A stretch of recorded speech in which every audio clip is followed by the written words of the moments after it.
Bom dia a todos. Que a paz do Cristo, nosso divino Mestre e amigo, abençoe e inspire a todos nós nesta manhã, que o nosso coração esteja receptivo e aberto às luzes que vertem sempre a abundância do alto àqueles que as buscam. É para mim uma imensa alegria estar aqui em Mogi das Cruzes, pela primeira vez aqui no Antônio de Pádua, rogando a Jesus, aos benfeitores, que possam amparar essa casa, já aí com mais de 100 anos de serviços prestados à seara do Mestre, que possam vir muitos anos mais de trabalho, de serviço, semeando luzes e consolações aos corações, sobretudo nesses momentos que ora vivemos, momentos desafiadores para a humanidade como um todo, que possamos nos unir e nos fortalecer para essa caminhada. E nesta manhã nos propomos aqui a refletir sobre talvez a finalidade principal, uma das finalidades principais da nossa busca espiritual, da nossa busca religiosa, que é justamente a nossa relação com o Criador. Se pensarmos no próprio sentido original da palavra religião, muitas vezes destituída hoje na sua compreensão desse sentido original, uma questão mais institucionalizada hoje, mas se remetermos ali à origem da palavra, ela está relacionada com religação, com conexão, religare.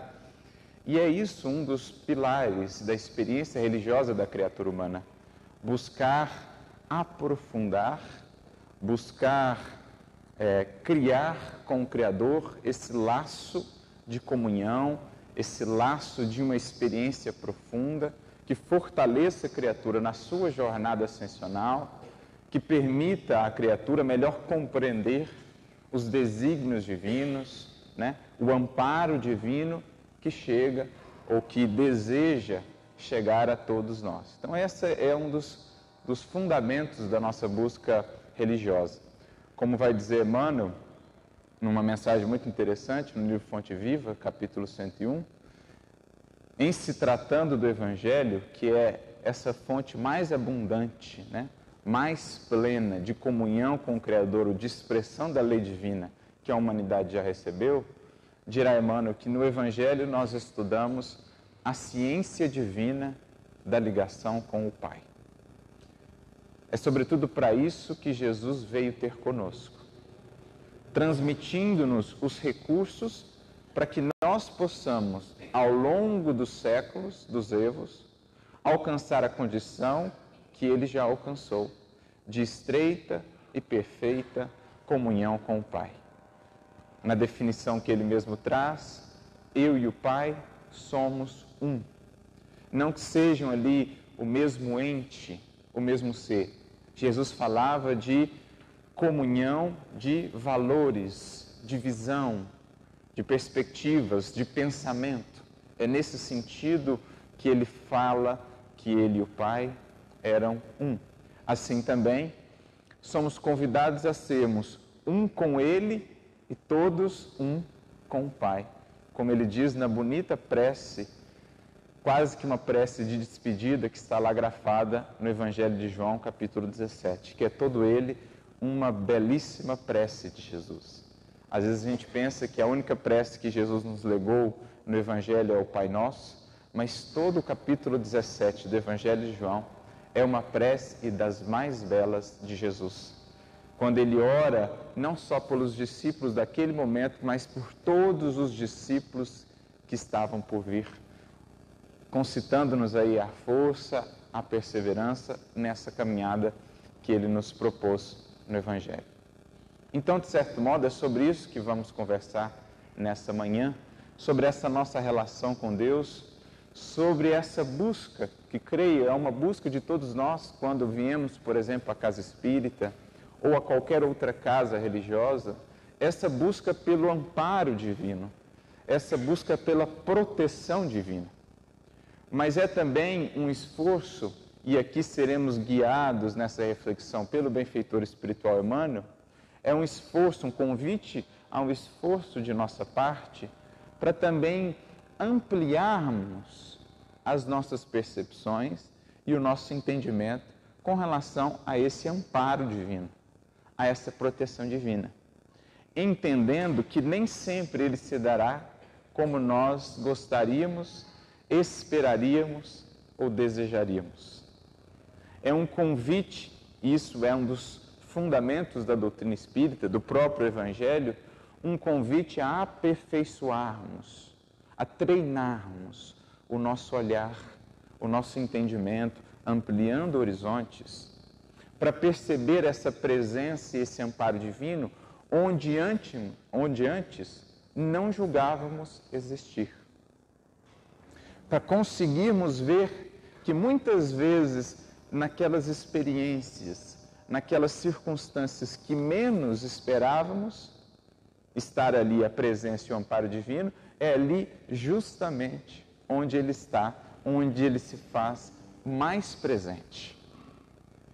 Esse é um dos fundamentos do nosso processo de evolução, de progredir espiritual, de tomada de consciência. Passamos a fazer uma leitura mais aperfeiçoada, mais condizente com a realidade espiritual da nossa vida. Isso é de fato viver como espíritos, superando aí certas amarras, certas incompreensões ou convencionalismos do imediatismo terrestre, para vermos e lermos a vida em horizontes mais abrangentes, não restritos tanto assim ao aqui e ao agora, ao imediato, ao acontecimento em si, mas vendo um pouco mais além, no que aquele acontecimento, no que aquilo que me acontece está preparando. Isso é de fato viver como espíritos. É olhar para além das sombras do imediato, dos nossos preconceitos, das nossas resistências, dos nossos orgulhos e caprichos e, acendendo a luz do coração e da consciência, ampliar o nosso raio de visão. Como uma luz que se acende cada vez mais clara, ampliando, portanto, o raio que possamos ver. Assim somos nós, caminhando pela vida, seja na matéria ou fora dela. Todos já acendemos, mais ou menos, um pouco da nossa luz interior. E segundo a luz que tivermos acendido, assim será a nossa visão e compreensão da vida e do universo que nos cerca, como das circunstâncias que nos alcançam. Há um espírito que ainda está ali na condição de uma simples velhinha, o seu raio de visão, ele existe, mas ainda é bem restrito. Aquele que já se faz uma lâmpada, ele amplia o seu raio de visão e consegue perceber coisas, perspectivas que aquele que ainda está na condição da velhinha ainda não consegue ver. Aquele que vai se convertendo numa tocha amplia ainda mais e assim sucessivamente, até que alcancemos a condição, um dia, no transcurso dos milênios sem conta, a condição de um Cristo, que vê limpidamente, enxergando os propósitos divinos operando por detrás de cada circunstância, os propósitos divinos atuando no presente, preparando um porvir que ainda estamos longe de vislumbrar. Assim é a atuação de Deus em nossas vidas. E para que possamos melhor percebê-lo, é preciso acender essa luz, treinar o nosso olhar. Como o mestre, alguns momentos do Evangelho pôde nos dizer, por exemplo, lá no Sermão do Monte, quando diz ele que os nossos olhos são a candeia da nossa alma, do nosso ser. Eles refletem a maneira pela qual nós vemos o mundo. Não falava Jesus apenas dos olhos físicos, porque a visão física é secundária, o que importa é a visão da alma. Essa sim é importante. Essa sim é importante. Ele dizia que a maneira pela qual nós vemos o mundo, lemos as circunstâncias, é justamente a reveladora, essa visão, do quanto nós já conseguimos acender ou não da nossa luz interior. Por isso ele diz, se os teus olhos forem bons, estarás em luz. Mas se os teus olhos forem maus, estarás em treva. Em outras palavras, a maneira pela qual vemos a vida e as circunstâncias, se com otimismo, com esperança, com boa vontade, com disposição, ou se com pessimismo, com má vontade, com desespero, etc. Isso é a medida do quanto já estamos conscientes, ou do quanto já acendemos a nossa luz. E é isso justamente o que o Evangelho, agora explicado pela doutrina espírita, vem nos auxiliar a fazer. Acender a luz. Luz que decorre sim do estudo, que ilumina, que liberta, mas luz que decorre sobretudo do farol, o maior farol de nossa jornada, que é o coração, o amor. Porque nem sempre a luz do intelecto é verdadeiramente luz. Dizia Jesus, vê para que a luz que há em ti não sejam trevas. Porque muitas vezes a inteligência grandiosa se associa ao orgulho, ao egoísmo, à vaidade e cai nas sombras mais tenebrosas. Basta ver o mundo. Quantas mentes com tremendo potencial de intelecto, de inteligência, a serviço das sombras. Mas onde há amor, aí há a luz inconfundível. Aí não há perigo de se enganar, onde há amor, há luz de fato. Porque o amor orienta a própria luz da inteligência no sentido do bem. E essa luz, sobretudo, que com Jesus somos convidados a acender. Melhor sentindo Deus atuando em nós, por nós e ao redor de nós, a cada passo da caminhada. Então é sobre isso que aqui hoje vamos conversar, como dizia, com o auxílio do benfeitor Emmanuel, que traz uma mensagem muito interessante no livro Rumo Certo. O último capítulo do livro, capítulo 60. Nós estamos em busca desse rumo certo, de rumos incertos que temos tomado ao longo aí de muitos séculos, desde que travamos contato com Jesus, buscamos hoje, com a bênção do Consolador, de fato, encontrar esse caminho. Caminho para a verdade, conduzindo-nos à vida. O caminho, a verdade e a vida. É esse rumo certo que buscamos com Jesus. Que Kardec vem ainda mais explicar e tornar acessível. E Emmanuel, nessa mensagem, portanto, que vai falar dessa nossa relação com Deus, dessa nossa busca pela proteção divina, pelo amparo divino na caminhada, ele começa dizendo assim: clamamos pela proteção de Deus. Quem de nós não está aqui a buscar o amparo divino? Em nossas preces, quando aqui viemos, ouvimos a palestra, fazemos ali a nossa prece internamente, rogando que Deus nos abençoe, nos ampare.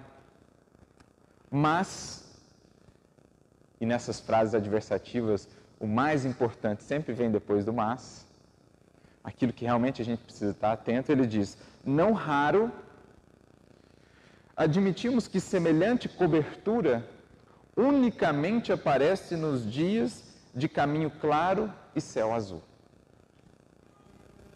Ou seja, embora conscientes da realidade espiritual, embora convidados pela doutrina espírita que abre-nos imensos horizontes no espaço e no tempo, nós, a grande maioria de nós, ainda vivemos presos ao imediato, ao imediatismo terrestre.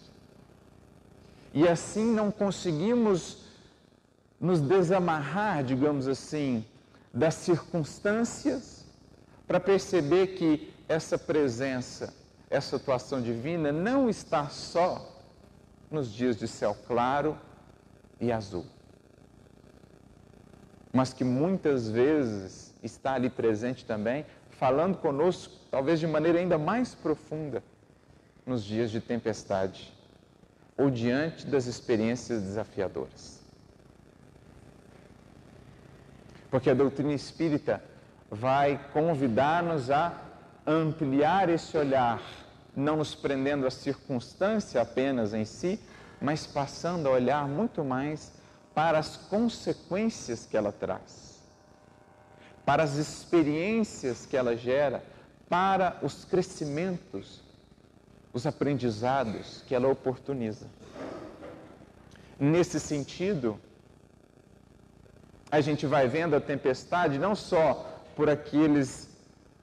por aquela aparente bagunça que ela gera no momento, mas vendo também o resultado, no processo de saneamento do ambiente que ela proporciona, na água que ela traz, proporcionando novamente a vida, a renovação. A gente vai vendo além do aqui e do agora, projetando o nosso olhar além. Aplicando isso às mais diversas circunstâncias da nossa vida. A experiência de uma enfermidade, a experiência de uma perda, a experiência de um revés. Há uma mensagem, inclusive, muito interessante, gosto sempre de relembrá-la, do Espírito Delphine de Girardin, que está no Evangelho segundo o Espiritismo, lá no capítulo 5, Bem-aventurados os aflitos, no item 24. E a mensagem, em algumas traduções do Evangelho segundo o Espiritismo, será intitulada A Desgraça Real. Em algumas outras, A Infelicidade Real. Mas é interessante essa tradução desgraça, porque ela vai nos convidar a pensar mais ou menos nesse seguinte sentido. Para a gente medir se algo é bom ou ruim efetivamente em nossa vida, não devemos atentar tanto assim para o acontecimento em si, mas antes para as consequências que ele traz. Porque, pergunta ela, o que é melhor?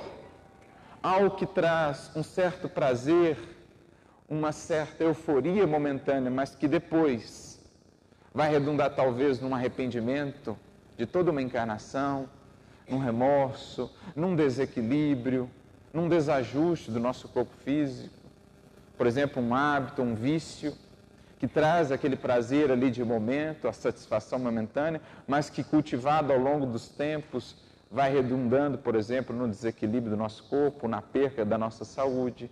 Isso quando dizemos respeito ao corpo, também os vícios morais, que muitas vezes trazem um prazer e uma satisfação momentânea, mas que a longo prazo vão redundando nos processos de culpa, de remorso e muitas vezes de adoecimento espiritual. O que é melhor, portanto? Esse tipo de condição ou aquela outra condição, por exemplo, de uma enfermidade, que embora naquele primeiro momento, ou às vezes durante toda uma encarnação, vai trazer ali aquele desafio, aquela experiência que muitas vezes vai nos levar às lágrimas, que muitas vezes vai nos levar ali ao desafio de superarmos a nós mesmos, de rogarmos, clamarmos a alta força para passar por aquilo, mas que depois vai redundar para o nosso espírito na aquisição dos valores imperecíveis da humildade, da resignação, da paciência, da verdadeira luz espiritual. Então pergunta-nos ela, o que é realmente a desgraça? O que é realmente algo ruim para o espírito? A primeira lá, felicidade, aparente felicidade, prazer momentâneo, com consequências prejudiciais depois, ou outra aqui, a dor, a dificuldade, a experiência difícil, mas com resultados proveitosos para o espírito. Então ela vai nos convidar a refletir que nem sempre a desgraça está onde julgamos que ela esteja. Que na verdade a desgraça, muitas vezes, como na própria palavra, traz escondida nela uma graça, uma grande bênção divina. Se olharmos para as, entre aspas, desgraças, sem o desespero e sem a desesperança, veremos antes graças, bênçãos que o Criador nos oferta para o burilamento do nosso espírito e a legítima edificação do nosso ser. Porque aprendemos com a doutrina espírita que felicidade real em nada se vincula ou se associa a questões exteriores, a posses, a circunstâncias, a títulos, a tudo que diga respeito à matéria e à transitoriedade. Felicidade é algo inerente à depuração do espírito, ao progresso do espírito. Só é realmente feliz o espírito que vai progredindo, isto é, se depurando espiritualmente. E não há recurso mais proveitoso para a depuração do espírito que as experiências que o desafiam, que a dor muitas vezes, o obstáculo. É assim que se processa muitas vezes esse auxílio divino em nossa vida. Porque Ele está antes preocupado com o nosso espírito, não com a condição da nossa personalidade transitória. O objetivo do Criador é embelezar, enriquecer o nosso espírito, e não a personalidade transitória que com o túmulo deixa de existir. E por isso, muitas vezes, o seu amparo, o seu auxílio não se manifesta na forma de um céu claro e azul. Assim, muitas vezes, na forma de tempestades, de experiências desafiadoras. Assim é a natureza, em todos os momentos, a nos ensinar. Há, inclusive, um relato, uma frase interessante do apóstolo Paulo, na sua carta aos Hebreus, no capítulo 12, versículo 11, em que ele está falando ali sobre essa proteção divina, sobre o amparo, a correção divina em nossas vidas, como que Deus atua em nosso caminho. E em determinado momento ele diz assim, lá nesse versículo 11, porque a correção divina não é, num primeiro momento, motivo de gozo, senão de tristeza. O que ele está falando? Que geralmente a atuação mais patente do Criador em nossa vida, num primeiro momento, não se manifesta com sorrisos. Não se manifesta como o mel, algo doce. Geralmente, a correção, a atuação divina em nossa vida se manifesta como boldo, como remédio amargo, mas que, se bem tomado, com resignação e compreensão, vai se convertendo em cura efetiva e definitiva. Então é isso que ele está dizendo. Num primeiro momento não é motivo de gozo, muitas vezes, o auxílio divino. Ao passo que muitas vezes as maiores quedas da nossa vida, num primeiro momento, são motivo de gozo, de euforia, mas que logo ali adiante vão se convertendo em desequilíbrio, em perda de foco, em desvio das propostas existenciais que trouxemos de volta ao mundo.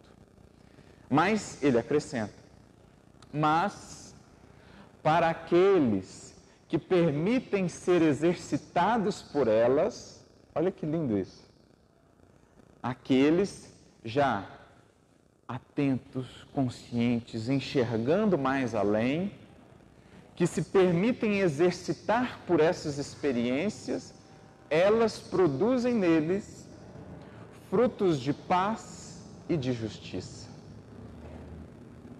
Ou seja, elas vão gerando em nós os verdadeiros frutos do Espírito, os valores imortais que formam o tesouro imperecível da alma, fonte do seu gozo, do legítimo gozo espiritual.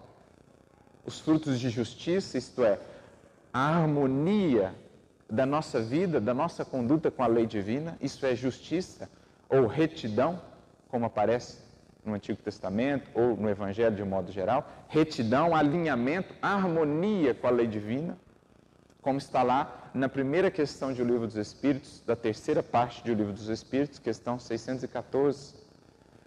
O que é a lei natural? É a lei divina. E o homem só é infeliz quando dela se afasta. Então, quando eu me alinho com ela, retidão, justiça, justo, eis que encontro fonte de gozos antes desconhecidos. Em mim mesmo, nos potenciais, nos frutos que trago à vida. E de paz, frutos de paz, de harmonia, de alegria, de felicidade. Mas, o importante é isso, aos que se permitem serem exercitados por ela. E é isso que Emmanuel, nessa mensagem, como a doutrina espírita e o próprio Evangelho, vão nos preparar a fazer. Vão nos habilitar a sermos trabalhados pelas experiências que o Criador nos traz. Sejam elas quais forem, a enxergar a graça em todas as aparentes desgraças, talvez, que a vida nos proponha. Fugindo ao desespero, fugindo à desesperança e enxergando ali oculta essa presença divina que fala conosco, às vezes, de maneira mais profunda nesses momentos de desafio. Como está lá também narrado no livro Boa Nova, capítulo 11, a mensagem do Sermão do Monte. Quando Jesus volta-se, sobretudo, para os desvalidos, os excluídos, aqueles que passavam em suas vidas pelas experiências difíceis, que para Levi e Mateus, até aquele momento, em nada poderiam contribuir com o Evangelho. Ele queria buscar os poderosos do mundo. E então Jesus diz: Levi, você já viu aqueles que têm só facilidades assim, estarem assim tão preocupados com Deus e as suas leis divinas? Muitas vezes é no coração desses que já tiveram o solo da alma revolvido pelo arado da dor e da experiência difícil, aqueles que já romperam com as ilusões do mundo, a esses a voz de Deus fala mais alto, porque já romperam a casca do orgulho, das vaidades ilusórias. É esse, sobretudo, Levi, o material de edificação do meu reino. Solos mais receptivos à semente divina do Evangelho. Porque os vencedores do mundo não precisam assim tanto de boas novas, mas os que estão perdendo no mundo são esses que estão sedentos pela boa nova. Os que estão passando pelas provas, pelos desafios e ainda assim anseiam buscar a Deus. Então o solo revolvido é o solo trabalhado. Ao comentar esse versículo de Paulo, no livro Fonte Viva, capítulo 6, uma mensagem de Emmanuel intitulada Aceita a Correção, ele vai nos convidar a olhar a própria natureza, como assim ela nos ensina a todo momento. Essa mudança de olhar, de perspectiva, a desenvolvermos essa habilidade para renunciar, assim, aos nossos caprichos, às nossas exigências, às nossas rogativas de facilidades, de menor esforço na caminhada com o Criador e com o Cristo, para ver as legítimas oportunidades que nos estão sendo oferecidas. Porque para caminhar efetivamente com Jesus, rumo à montanha da ascensão que devemos subir, é preciso estejamos dispostos a renunciar a essas expectativas de que, aceitando a mensagem do Cristo, estaremos imunes, estaremos então blindados às experiências difíceis. Pelo contrário, é aí então que elas virão, porque Cristo quer preparar o Espírito eterno, e não há preparação para o Espírito eterno se ele não estiver disposto, digamos assim, a se rasgar para abrir-se ao novo.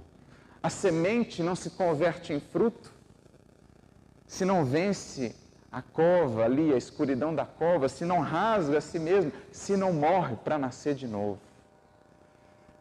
Como dizia o mestre, o grão de trigo que cai no solo, se não morre, não chega a ser fruto.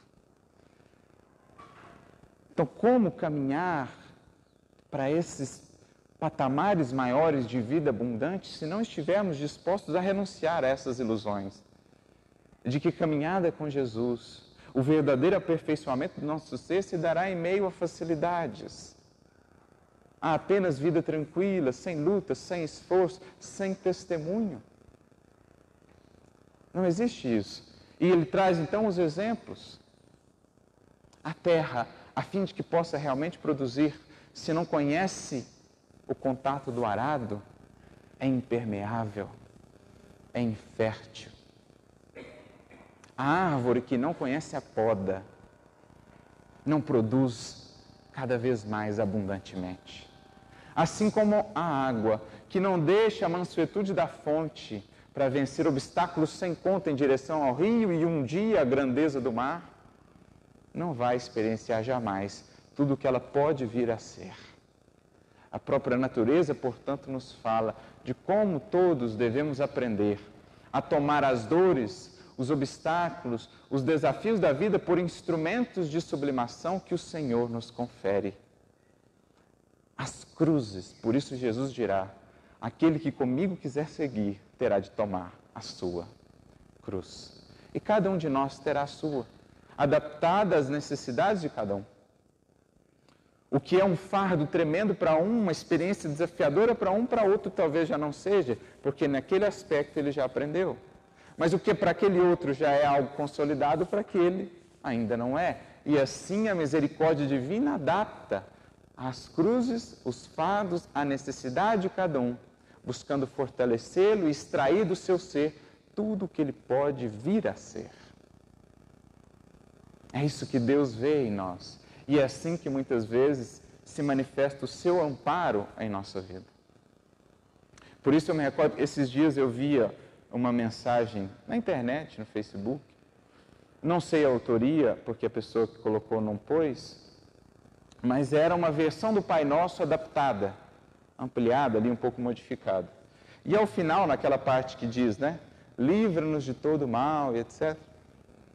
Estava lá assim, livra-nos de todo mal, de toda dor e toda desilusão. Aí eu falei assim, mas se nos livrar de toda desilusão, quer dizer então que a gente vai ficar iludido pro resto da vida? Ou a gente acha que todos nós já vencemos todas as nossas ilusões? Todos nós, pelo simples fato de aqui estarmos, ainda em um mundo de provas e expiações, ainda muito distantes da nossa destinação, temos ilusões. E não podemos esquecer nunca, como dizia o Chico, que a desilusão é a visita da verdade. E fora da verdade não há libertação. Conhecereis a verdade e ela vos libertará. Então, como assim livra-nos de toda desilusão? Como rogar a Deus esse tipo de amparo? Senhor, eu não quero viver dor nenhuma. Não quero desilusão nenhuma. Que pai seria esse que atenderia um pedido assim? Aliás, disse certa feita um sábio, que se Deus quisesse nos punir, bastaria atender a todos os nossos pedidos. Porque se Ele assim o fizesse, a gente estaria em maus lençóis. Mas é justamente por não atender a todos os nossos pedidos e por permitir que nos desiludamos, que Ele patrocina o nosso progredir. Então, longe de nós pedir, liberta-nos, ou livra-nos de toda desilusão, pelo contrário, que venham elas, porque distante delas não estaremos nos libertando da ilusão que ainda nos prende e distancia do nosso destino. Longe de nós pedir de Deus livrar-nos de todas as dores, ou achamos que o processo de mudança de hábitos, de morte do velho eu, é um processo indolor? A semente, a fim de que possa crescer, já o dissemos, precisa rasgar-se. Assim também nós. Não é um processo indolor. Em nenhum momento Jesus disse seria, mas diria, ou dizia, é um processo, quando estamos com Ele, profundamente consolador. Porque o sentimos ao nosso lado, a nos sustentar. A nós que estamos sobrecarregados muitas vezes e rogamos o seu auxílio, Ele diria, vinde a mim. E o que Ele nos dá em retribuição? Um fardo e um jugo. Alguém poderá pensar, mas que ajuda é essa? Estamos sobrecarregados e Ele então diz, eu vou dar um fardo e um jugo. Mas desde quando o fardo e o jugo do bem e do amor sobrecarregam alguém? O que nos sobrecarrega é a nossa rebeldia, é o mal que ainda habita em nós. Por isso, o Pai Nosso é livra-nos de todo mal, não de toda dor, não de toda desilusão. É livra-nos de todo mal, esse sim. Porque este é a fonte das dores, este é a fonte dos sofrimentos. Desse, nós precisamos auxílio do alto para nos libertarmos. Esse é o fardo que nos cansa. Esse é o jugo que nos escraviza. Mas o fardo e o jugo de Jesus, o que Ele oferece aos aflitos, aos cansados, pelo contrário, é bênção. O trabalho desafiador que Ele vai me dar no lar é bênção. A pessoa difícil que Ele vai colocar ao meu lado é bênção, porque está fazendo de mim alguém mais paciente, mais confiante, e é isso que traz felicidade duradoura. Até mesmo aqueles que me ferem, aqueles que me desafiam ao limite do amor aos inimigos, é bênção de crescimento se bem aproveitada. Me recordo inclusive de um caso do Chico, que está narrado naquele livro da Sueli, Testemunhos de Chico Xavier.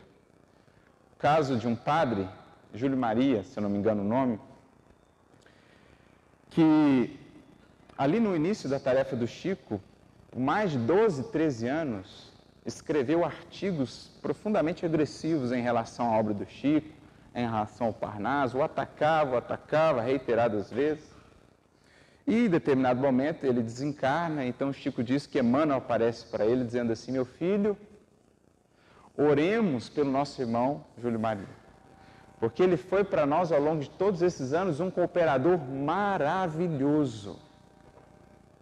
Porque ele nos concitava ao trabalho, à coragem, à perseverança. Então, oremos e agradeçamos a Deus esse companheiro.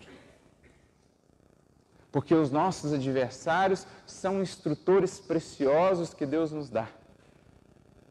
Porque eles nos ajudam a ver coisas que os nossos amigos muitas vezes não nos ajudariam a ver. Porque eles nos mantêm na linha, eles cobram de nós a coerência entre o que falamos e o que fazemos. São, portanto, instrutores, colaboradores preciosos. E Emmanuel chega então a dizer para ele: com relação aos que te batem, não te aflijas, porque o martelo que atormenta o prego é o que o faz mais seguro e mais firme. Então, o martelo que bate na cabeça do prego é o que faz dele mais seguro e mais firme. Então, quantos de nós, na relação com Deus, assim não rogaríamos Ele: afasta de mim, Senhor, essa pessoa. Afasta de mim essa experiência que me aflige, que me inquieta, que me tira ali da estagnação.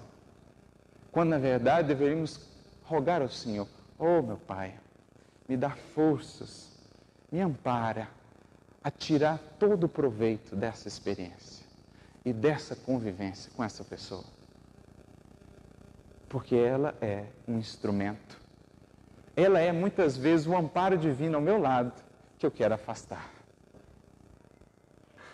Veja como o nosso olhar, à luz dessa nova compreensão que o Espiritismo e o Evangelho nos trazem, vai se renovar.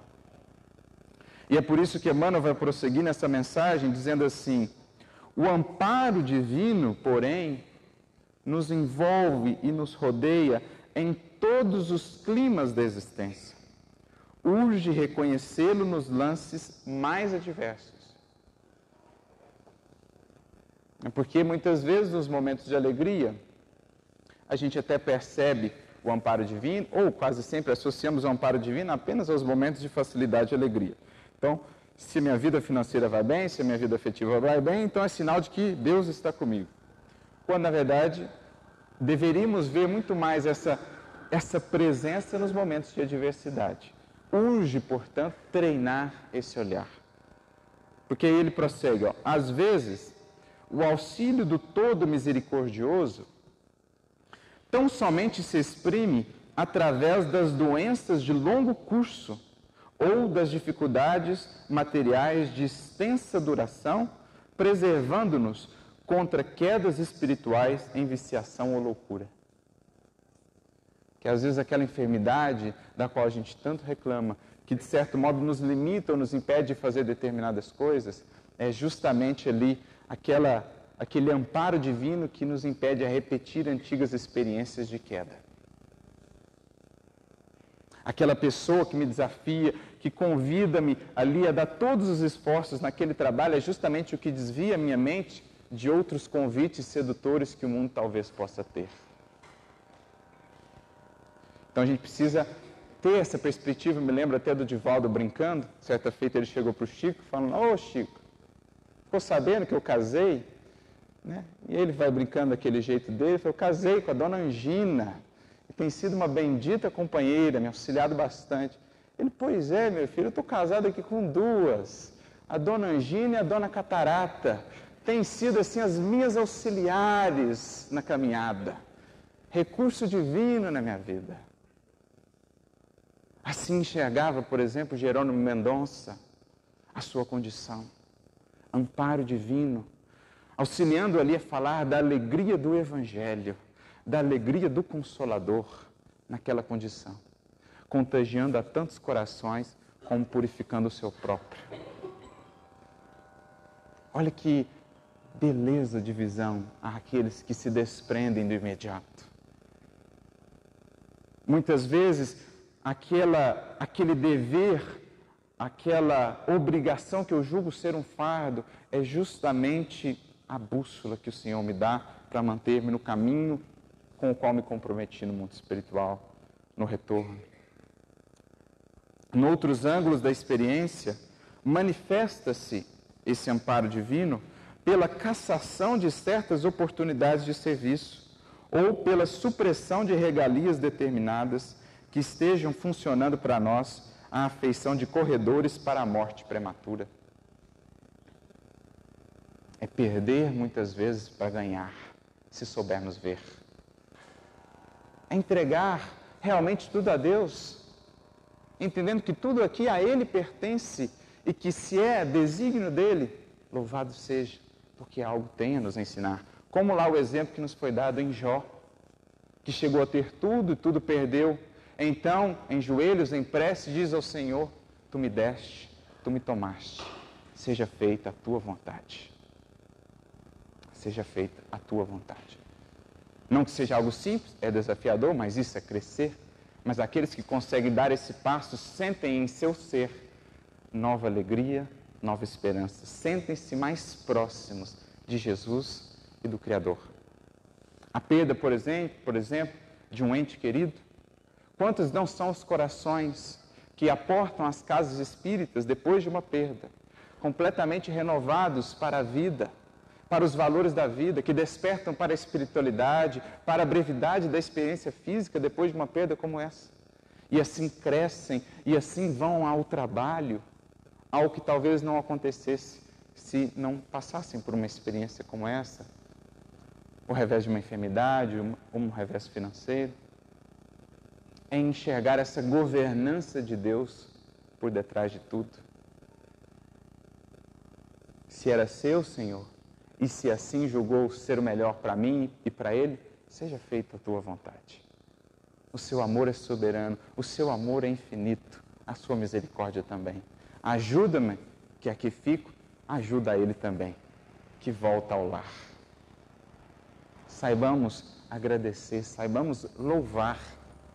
Lá na prece, talvez dos 3 aspectos da prece, o que menos temos feito: pedir muito, agradecer, talvez louvar poucas vezes. Saibamos louvar ao Criador.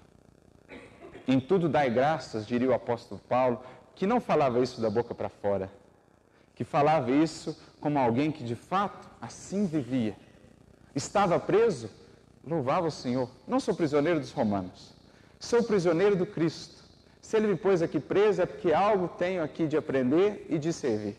Aproveitava então a prisão para levar o Evangelho e a esperança àqueles corações que estavam ali abandonados. Ele e Silas, presos, meia-noite, depois de flagelados, começam a cantar. Cantar, exaltando o Criador, louvando o Senhor, como está lá no Paulo Estevão, nos Atos dos Apóstolos. Acontece lá uma tempestade, as portas lá se abrem da prisão à noite. O carcereiro, quando acorda de manhã, vai vê as portas abertas, entra em desespero. Falou: meu Deus, agora eu vou morrer. Ele já ia se suicidar, porque ele sabia a punição que ele ia ter, por ter deixado todo mundo fugir. Mas então ele ouve uma voz lá de dentro que diz assim: não faça isso. Ele vai lá dentro e vê. Todos os presos, ninguém havia fugido. Todos estavam ali, ao redor daqueles 2, ouvindo a palavra de Jesus. Isso é grandeza. Se eu estou aqui preso, sou prisioneiro do Cristo. Ele me pôs aqui para eu poder falar melhor do seu Evangelho. Isso é louvar.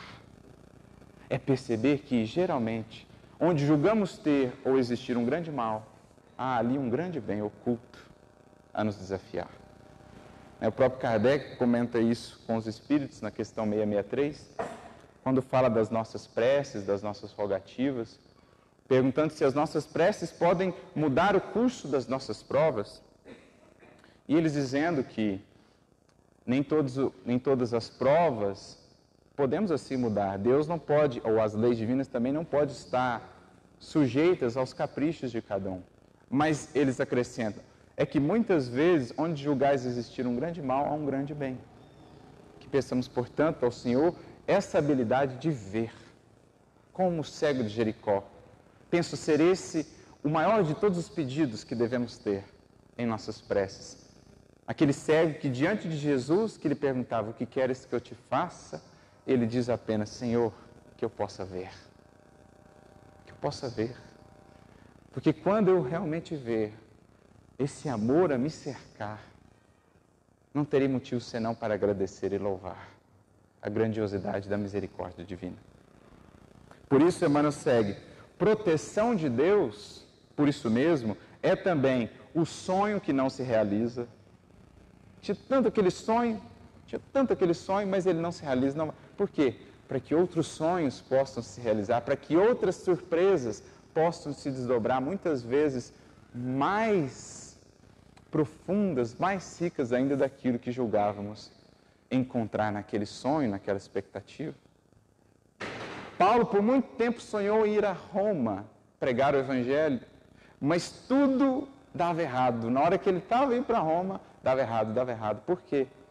Era o Senhor a prepará-lo antes, com outras experiências importantíssimas, para que quando lá chegasse, pudesse bem exercer a tarefa que lhe cabia. Então, a proteção divina, muitas vezes, é o sonho que não vai se realizar. É a cura que não vai se operar. É a mudança das circunstâncias que não vai acontecer. A esperança adiada, o ideal insatisfeito, a prova repentina ou o transe aflitivo que nos colhe de assalto. Aquela coisa assim que não era esperada, que atrapalhou tudo, mas na verdade, se a gente olhasse de cima, se a gente visse mais além, ajustou tudo. Nossa, eu ia fazer a viagem, estava tudo pronto, não deu nada certo. Porque não tinha que dar. Se fôssemos para lá, talvez as coisas se complicariam. Então, se a gente quer realmente colocar a nossa vida sob a governança do Criador e da espiritualidade superior, é preciso estejamos dispostos ou preparados para que as coisas não deem certo. Porque o que não tiver de dar certo, para que outras coisas deem certo, não vai dar. Assim é a condução do alto em nossa vida. Mais do que querer impor a eles o que julgamos melhor, é nos colocarmos na posição de filhos, aprendizes, acolhendo o que nos chega.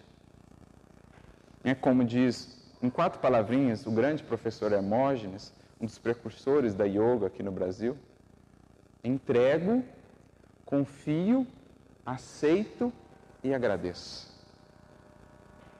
Veja a profundidade dessas 4 palavrinhas. Entrego, isto é, estou fazendo o meu melhor, estou me dedicando e entregando o resto ao Criador.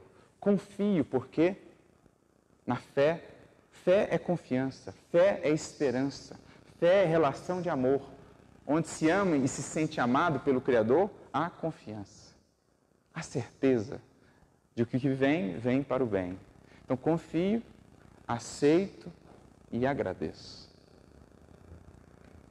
Encontra-se esse amparo divino no amor dos nossos companheiros, na assistência de benfeitores abnegados, na dedicação dos amigos ou no carinho dos familiares. Ninguém duvida disso.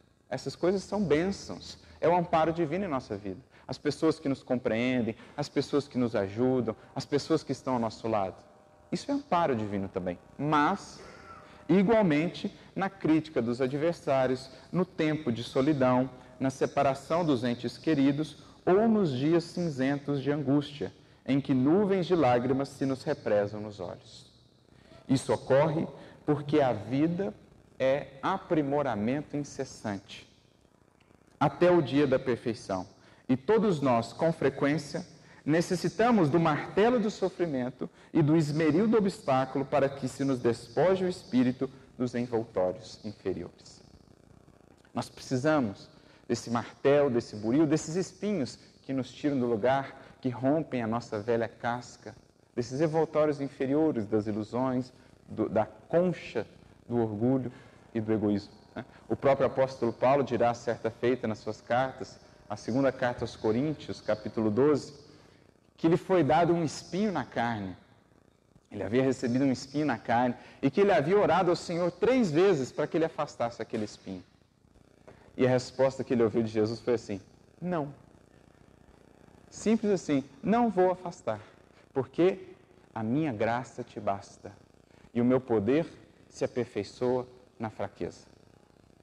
O que Jesus estava dizendo com isso? É justamente esse espinho, Paulo, que te mantém atento, é justamente esse espinho que fala-lhe da sua fragilidade. Porque só quando a gente reconhece a nossa fragilidade, nós nos abrimos à grandiosidade do Criador. aquele que está muito cheio de si, aquele que considera-se autossuficiente demais, forte demais, invencível demais, não há espaço ali para Deus.